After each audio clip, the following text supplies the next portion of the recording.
guys, this is Fede here back with another video, and today I wanted to talk to you guys about, and sorry for the lighting by the way, because I opened my window and I moved the bookshelves, so the lighting is a bit weird right now, and it's late already. Um, so yeah, I wanted to make this video because earlier this year, I believe it was at the beginning of March or the end of February, the Booker Prize list, long list came out, right? So 12, 13 books that were nominated for the Booker Prize. And I really like the Booker Prize because I feel like they do select some pretty interesting books. They don't really focus on what's relevant at the moment, maybe, and that's what I like about them. And of course, the novels, the books are translated. All of them are translated. Sorry, either from Spanish, African, Afrikaans, um, French, any other language that's not English, right? So this is only translated works, and that's pretty interesting to me. Today we're going to talk about three different books, and I'm going to put the timestamps right here in case if you're interested in one of these books. But let's go ahead and start actually with the first one I read for the I don't want to say challenge, right? Because it is not, but I do intend to read the 12, 13 books that came out on the long list. So yeah, the first one I read, and I believe I'm going to put in an image instead of the Kindle because I don't think you can see it there. All of this I read on digital, by the way, because they're quite expensive if you buy them on physical. So the first one I read was A Leopard-Skin Hat by Serre. I believe this is translated from the French. I could be wrong though. But what's the book about? So the book focuses on the narrator, right? So we don't really know the name of the narrator. So this is written in a third person perspective, right? So we don't really know the name of the narrator. We just know them as narrator. And the book, the main focus of the book is the relationship between an adult, regular, normal adult, and a person with mental instability, right? Bipolar, depression, all of that good stuff that all of us in the 21st century have experienced, right? And I wanted to talk about this book first because one, this is the first one I read from the list, and two, because I didn't like this book. I didn't like it. Um, I don't know if it wasn't for me or what. I mean, the writing itself, the prose is okay. You know, the translation is good. So the message from the book comes across easily, right? It's not a complicated text, but the subject of the text is not really that relevant to me, right? Why? Because everyone knows a person with some sort of a mental problem, right? Either depression, anxiety, OCD, ADHD, whatever. You know, this fucking diseases that have permeated society today. It seems that, for example, if you have little brothers or if you have little cousins, or if you know someone with children, like from 5 to 10 up to 15, if they take them to the doctor, most likely than not, they're going to be diagnosed with ADHD, right? And there's an article really interesting about that because, especially in America, that seems to be the norm, right? If a child behaves a little bit aggressive or unstable or with too much energy, you know, here it goes, a bit of drugs for you, kid. But yeah, what I'm trying to say is that this book didn't feel relevant to me because we see this mm, all the time, to be honest, right? So it was a bit boring to me, the book. I mean, it's a short book, granted, so it's not really that difficult. But there was, and by the way, the premise of the book, and I'm not giving anything away, is that the narrator is writing the book because this friend, mentally unstable friend, recently passed, right? So it's like sort of a reflection there, and it's connected as well with the writer of the book, Serre, because before she started writing this book, her sister died, right? Her younger sister. So she wrote this sort of to, you know, sort of to say goodbye to her sister. So it was sort of cathartic for her, right? And there's a, I mean, I didn't like the book, but as I said, it's very well written. And there's a phrase here that is just beautiful. She's talking about, talking about the events of our lives, right? So when is it that events in our lives affects us the most, right? And she writes, um, no doubt you're loyal to tradition and, like Dante, only right in the middle of your life. Perhaps the serious things only happen in the middle of life, as shown by the death of Fanny at 43. So Fanny, of course, is this mentally unstable friend.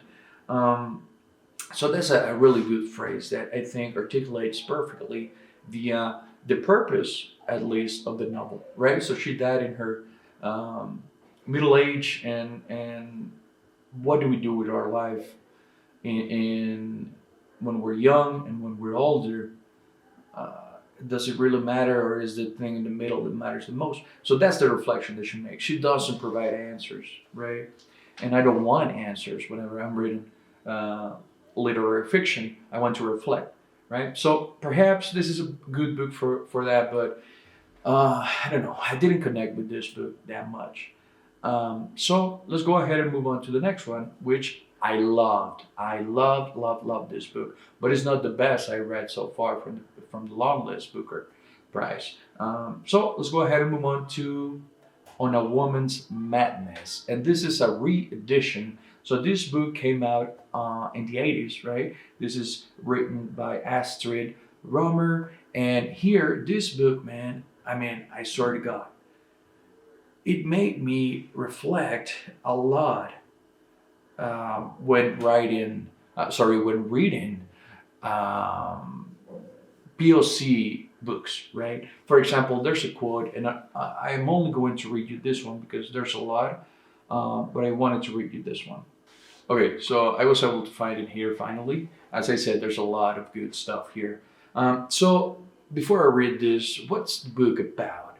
It's just the life of a black woman, right? So the book is called On a Woman's Madness because we are focusing on the life of this particular woman going through life. And with this, I mean motherhood. With this, I mean romantic relationships, right? Sexual relationships. What does it mean to be faithful to someone? Because you can love someone, but you can still hurt them.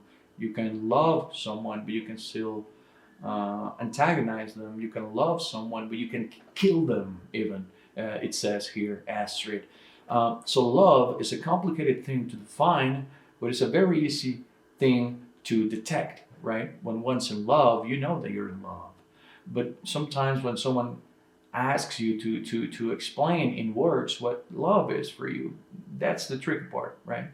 So here, the protagonist, the woman, faces, a lot of domestic violence, right, with her partners, men. And there's this really good quote that I'm going to read to you guys right now. And if this doesn't catch your eye, I mean, I don't know what to tell you. This book is perfect. So Astrid Roemer tells us, and here, just to set up the scene, the protagonist is having a fight with her man, right?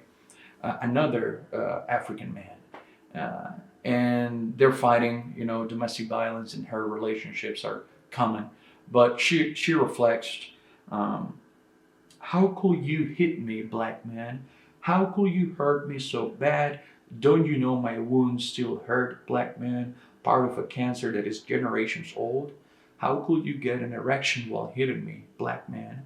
How could you repay pain with pain? I want you to be gentle with me, black man. A healer for that ancient cancer. I have nothing to do with that horrendous pool, black man, in which this white man's world wants to drown you. I am a sister suffering along you, black man. So this quote, I mean, it made me reflect a lot about not just, of course, I'm not black, but not just about African relations, but relations in general.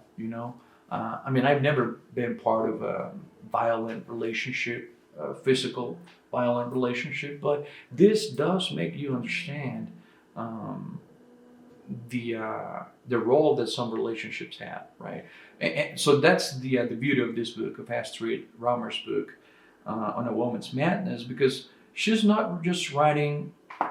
And yeah, there's this idea, I don't know where I read it, but that, for example, when Tolstoy writes about society and relationships, we say that he's writing about humanity, right, and the human condition in general, whatever.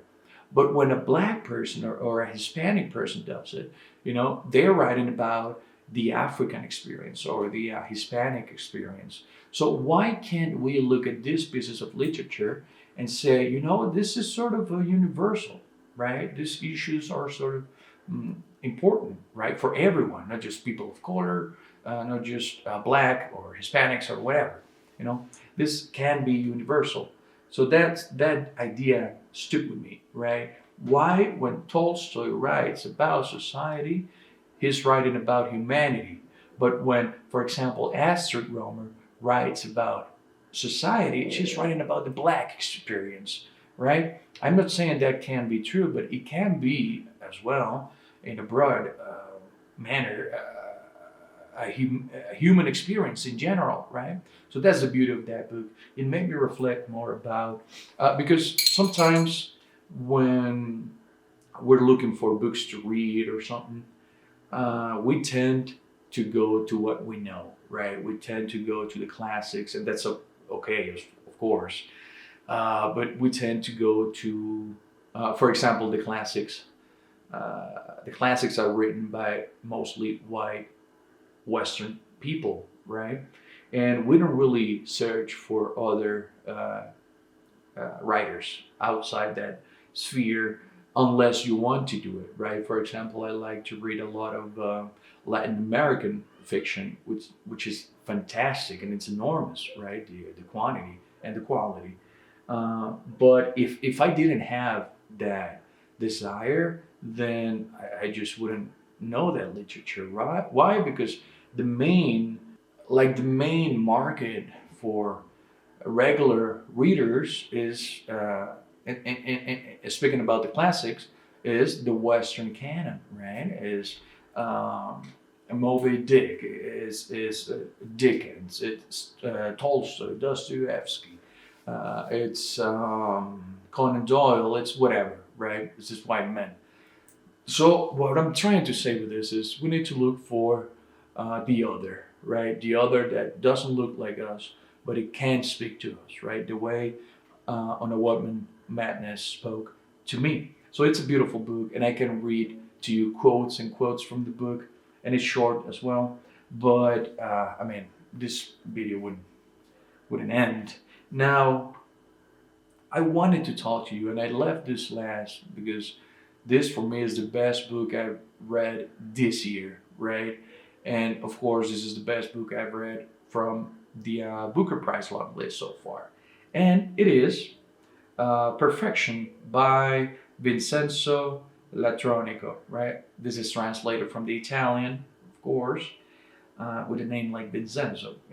So, what is this book about? Now, I love this book, man, because this book is written for two main perspectives, right? This book is written for the tourist, the American tourist, the English tourist, the European tourist, right? And this book is written as well for the people that lives in this touristic cities, right, or towns, or beaches, or whatever. Now, oh, and by the way, I read this book in Spanish. So I was about to read some quotes to you from the book, um, but I'm not gonna, I'm not gonna do it now. Who's the protagonist of the book? The book is the protagonists are Anna and Tom, right? It's a couple that lives first in Berlin, and it's up at the beginning of the century when they go to Berlin to live, right? They're students, then they just stay there because they could, and they are witnessing, the way tourism works, and it's horrible. And I watched this here in Mexico as well. That once you start receiving tourists, even if you're not living in a tourist city, uh, the uh, the dynamics start to change, right? So, for example, let's go ahead and put the novel here. They live in Berlin, right? So Berlin at the beginning of the century, the 21st, um, it was, of course, it had tourists, right? But what it didn't have, it was tourists that moved there for, let's say, a winter or a summer or 6 months or whatever, right? So once the tourists start flooding there, what happens? The rent goes up, and the people that was already there living, well, they have to work more just to maintain themselves. So it has pretty good ideas, the book, and it's really, I mean, I will recommend this book especially to Americans, right? Because they don't know sometimes, especially tourists, they don't know that the world, or at least the world they want to visit, is molded to take away their money, right? It is disguised as commodity, right? As Slavoj Žižek will say it. But this commodity, it is, if you are from America and you go to, let's say, Berlin in this case, or if you go to Cancun, Mexico, as soon as you arrive there, and I'm telling you because I've been there, everything is in English, right? You don't struggle with anything. Everyone speaks English. Everyone is at your service because, they're going to take your money. This is not just nice people being nice. They're going to take your money. And it also, and it's really interesting, this writer, Vinzenzo, speaks about the word immigrant, right? And how some immigrants, like Americans, refuse to use that word, right? Or they find ways around it. For example, if an American is living in, say, Mexico City for like a year or 2 years, I mean, factually, in a semantic way, you're an immigrant, right? But what they use is the expat word, right? These expats or expats of that city or expats of this city. You see that all over social media, the groups. And Vincenzo tells us that this is a way of coping, right? For example, if an American goes to a place, of course he doesn't want to see himself as an immigrant, but he is or she is. They just put another word to it, and like in their brains, it's okay now, right? I don't know. It's just a really good conversation. I wish just to talk about this book more with someone I would like to, but no one I know has read it. But yeah, it's a really good book. I really recommend it. In English is perfection, I believe, or perfections, and in Spanish is las perfecciones, which means the same thing. But yeah, I just wanted to talk to you guys about these three books. and a leopard hat, and a leopard skin hat, on a woman's madness and perfections. So this is going to be part one of a series until we complete the 12, 13 books of this year. And I'm going to do it the same way, you know, like 3 books per video. And I think that will be nicer and quicker. All right, guys. So see you later.